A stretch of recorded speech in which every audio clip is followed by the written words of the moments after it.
بہت بڑی طاقت بنیں گے آپ اگر آپ کو سہنا آ گیا اور برداشت کرنا آ گیا.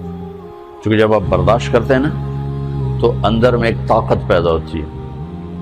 وہ طاقت آپ کی روح کو پرواز دیتی ہے اور اگلوں کے لیے تسخیر کا کام دیتی ہے. اور اگر آپ پھٹ گئے تو بم کے پھٹنے سے کیا ہوتا ہے؟ تباہی آتی. جب آپ پھٹیں گے یا میں پھٹوں گا تو معاشرے میں تباہی آ جائے گی.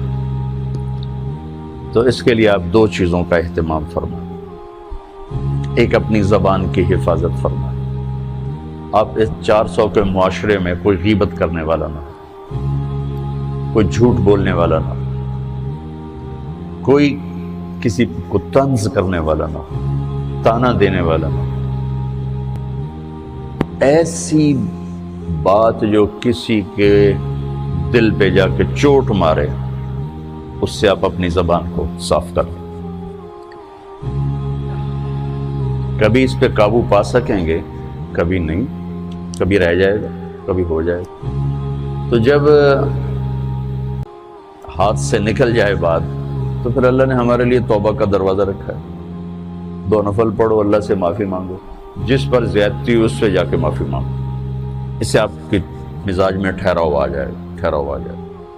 تو میں آپ سب سے یہ گزارش کرتا ہوں کہ اس معاشرے میں آپ اپنی زبان پہ قابو پانا سیکھیں. برائے میرا بہت فائدہ ہوگا. ایک زندگی گزری ہے، شام قریب ہے، تو پوری زندگی کے تجارب نچوڑ بھی اس میں شامل ہیں. اور تجارب نچوڑ کو گولی مارو اور دیوار پہ ڈال دو. میرے نبی کا فرمان اس کے لیے کافی ہے کہ آپ نے فرمایا کہ 2 چیزوں کی ضمانت دے دو، میں جنت کی ضمانت دیتا. ایک تمہارے جو 2 جبڑوں کے درمیان ہے، ایک تمہاری 2 ٹانگوں کے درمیان ہے، اسے پاک کر لو، میں جنت کا ضامن بن جاتا.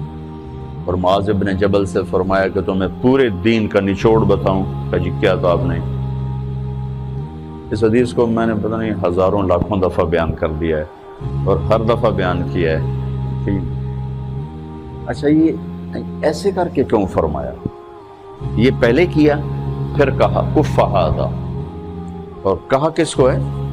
جن کے بارے میں آتا ہے کہ اس امت کے علماء کا جھنڈا قیامت کے دن معاذ بن جبل کے ہاتھ میں ہوگا. اتنے بڑے آدمی. 18 ہجری میں انتقال ہوا. 1434 ہجری میں اردن گیا تو ان کی قبر سے خوشبو آ رہی تھی. 1400 سال گزر گیا، ان کی قبر سے خوشبو کا آنا بند نہیں ہوا. اتنے بڑے آدمی کو کیسے سمجھایا؟ بچے کی طرح. معاذ اس زبان کے قابو. تو آپ سب کو، اپنے آپ کو بھی کہتے ہیں.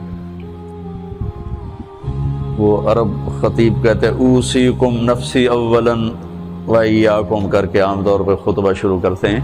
تو میں بھی اپنے ذات سے شروع کر کے آپ سے یہ عرض کرتا ہوں بچوں کہ اپنی زبان پہ قابو پانا سیکھو. یہاں اس کی مشق کر لو. یہ چھوٹا سا میدان ہے، چھوٹا ایک تالاب میں ہے. آپ تالاب، یہاں سے نکل کر آپ ایک سمندر میں کودیں گے جہاں کہ رشتوں کی فہرست ہوگی، تعلقات کی فہرست ہوگی، ناگواریوں کے خوفناک خاردار کانٹے ہوں گے. کہیں کہیں پھول ملیں گے ورنہ کانٹوں سے بھرا جہان ہے. اگر آپ نے یہاں پریکٹس کر لی تو پھر آپ اس میدان میں جا کر انتہائی خوبصورت معاشرے کا فرد بن جائیں.